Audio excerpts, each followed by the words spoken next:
ఈ ఫాల్తు పాకిస్తానీ టెర్రరిస్టులు, మూర్ఖులు, క్రూరులు, హౌలమొహాలు వాళ్ళనందరినీ కూడా పాకిస్తాన్ లో లాహోర్ వరకు ఉల్కించి కొట్టే సమయం ఆసన్నమైంది. కనీసం పూటకి తిండి గట్టిలేని మొహాలకి మన భారతదేశం కావాలంట.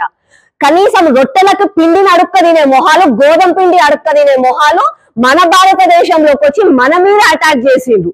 ఒకప్పుడు చరిత్రలో విన్నాం, ఎక్కడో మొఘలైల నుంచి మన దేశంలోకి చొరబడి మన భారతదేశంలో మన ధర్మం అడిగి మనని చంపిన వాళ్ళ గురించి, రజాకార్ల గురించి, మొఘలైల గురించి విన్నాం, చరిత్ర పుస్తకాలలో చదివినాం. కానీ నిన్న సాక్షాత్తు మన కళ్ళ ముందల ఇంత దౌర్భాగ్యాన్ని చూడాల్సి వచ్చింది మనకి.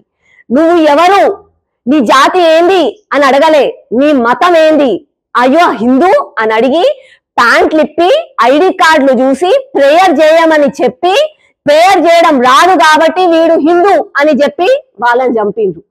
టెర్రర్ హ్యాస్ నో రిలీజియన్ అని మాట్లాడతారు, పెద్ద పెద్ద మాటలు మాట్లాడతారు.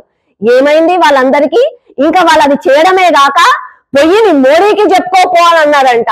ఇది నేనన్న మాటలు కాదు, పాపం అక్కడ బలైన వాళ్ళే చెప్తున్నారు. రాహుల్ గాంధీ ఒక్కసారి సూడో సెక్యులర్ మన దేశంలో టెర్రరిస్టులు అటాక్ చేసి వాళ్ళు వచ్చి ఏమన్నారు, నీ ధర్మం ఏంది అని అడిగిండ్రు. నువ్వు ఎక్కడి నుంచి వచ్చినావు, నువ్వు ఏ రాష్ట్రంలో వచ్చినావు, నువ్వు ఏ భాష మాట్లాడతావు, నీదేం జాతి, నీదేం కులం అని అడగలే, నీదేం ధర్మం అని అడిగిండ్రు. ఇప్పటికైనా మేలుకోండి. The so called pseudo secular people.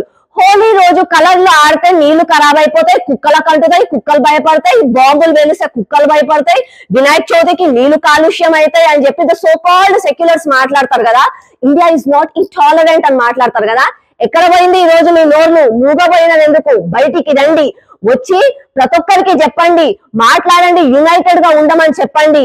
Eid కా జవాబ్ పత్తర్ సే దేంగే. నేను ఈ మాట అనడానికి కారణం ఏంటంటే ఈ రోజు మన భారతదేశంలో అవుతున్న అటాక్స్ అన్ని సెలెక్టెడ్ గా జరుగుతున్నాయి. మొన్న మహారాష్ట్రలో, వెస్ట్ బెంగాల్లో, తర్వాత ఈ రోజు కాశ్మీర్ లో సెలెక్టెడ్ గా నువ్వు హిందూ అయితే నిన్ను చంపేస్తున్నారు. ఇప్పటికైనా అందరూ మేల్కోండి, ముళ్ళుని ముళ్ళుతోనే తీయాలి.